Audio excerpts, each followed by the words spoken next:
गरीब शेरनी बनी करोड़पति। एक माँ शेरनी रात के अंधेरे में अपनी बेटी को पीठ पर बिठाकर रोते हुए तेजी से भाग रही थी। हे भगवान, आज कोई चमत्कार कर दो जिससे मेरी बच्ची की जान बच जाए। शेरनी ये कहते हुए तेजी से दौड़ रही थी कि तभी अंधेरे की वजह से उसे सामने पड़ा हुआ बड़ा सा पत्थर दिखाई नहीं देता है। शेरनी पत्थर से टकराती है और वो नीचे गिर जाती है। शेरनी का सर पत्थर से टकरा गया था, जिस वजह से उसके सिर पर गहरी चोट लग जाती है और वो मर जाती है। बेचारी छोटी शेरनी रोते रहती है। माँ, माँ, माँ उठो माँ, माँ।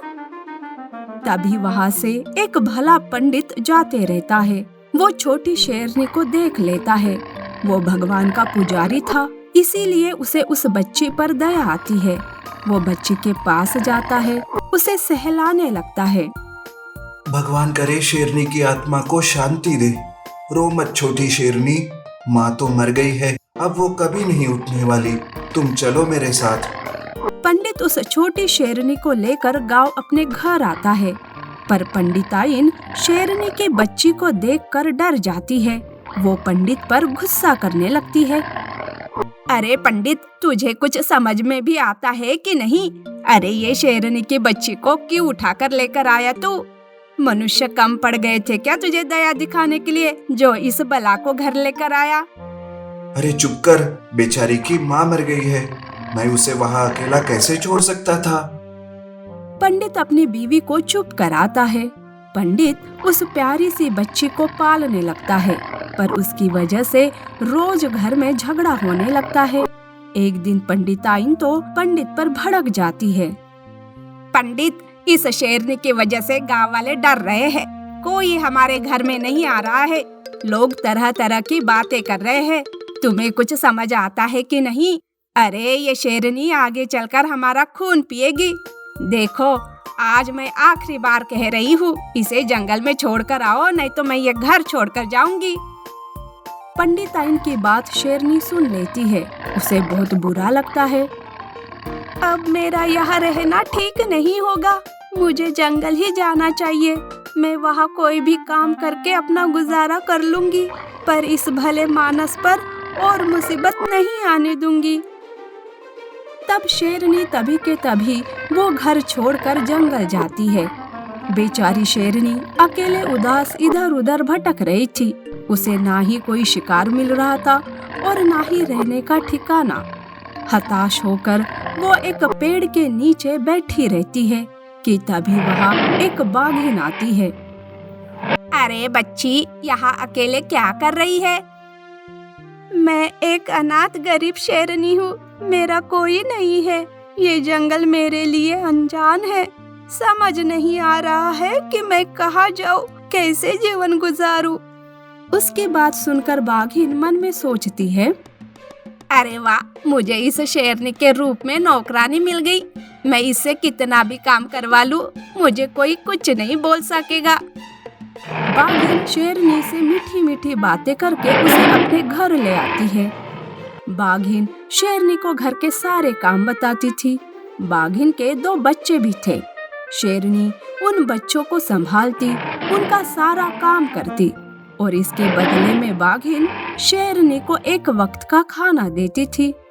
एक बार हिरन शेरनी की हालत देखकर उससे कहती है, बेटा, तुम अपनी उम्र के हिसाब से कितने काम करती हो और ये बाघिन बस सोते रहती है।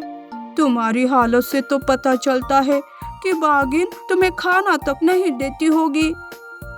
हिरन मौसी, अब मेरा यही एक सहारा है और मुझे काम करने में कोई आपत्ति नहीं है। ये दोनों मेरे भाई हैं, इसीलिए मैं बहुत खुश हूँ।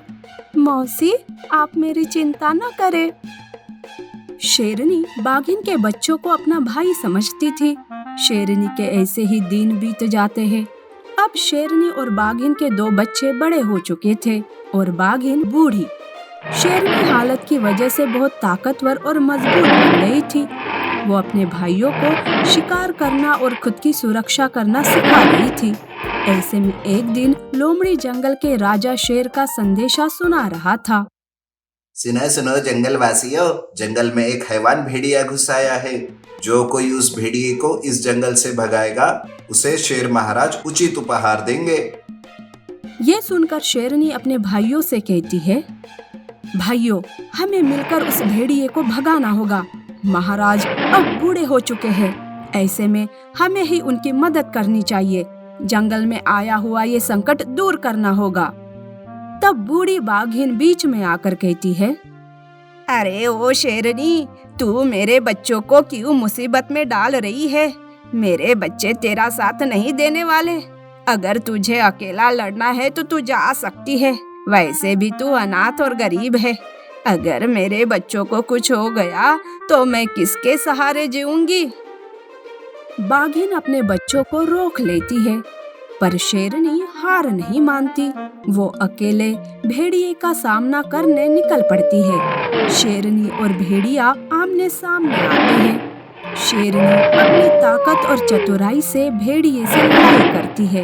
इस लड़ाई में शेरनी भेड़िए को हराती है और उसे जंगल से बाहर भगा देती है।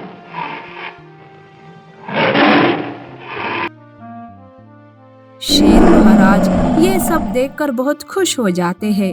वो शेरनी को पास बुलाकर कहते हैं, वाह बेटी वाह, तुमने तो कमाल कर दिया। तुम बहुत बहादुर तो हो पर चतुर भी। अब मैं बूढ़ा हो चुका हूँ और मेरी कोई संतान भी नहीं है, इसलिए आज से इस जंगल की भागदौड़ मैं तुम्हारे हवाले करता हूँ। आज से तुम इस जंगल की रानी। एक ही पल में अनाथ गरीब शेरनी की जिंदगी में एक नया मोड़ आ गया। शेरनी मामूली शेरनी से अब जंगल की रानी बन जाती है। नीति: हम अपने हौसले और ताकत से अपना मकसद पूरा करके अपना नसीब बदल सकते हैं।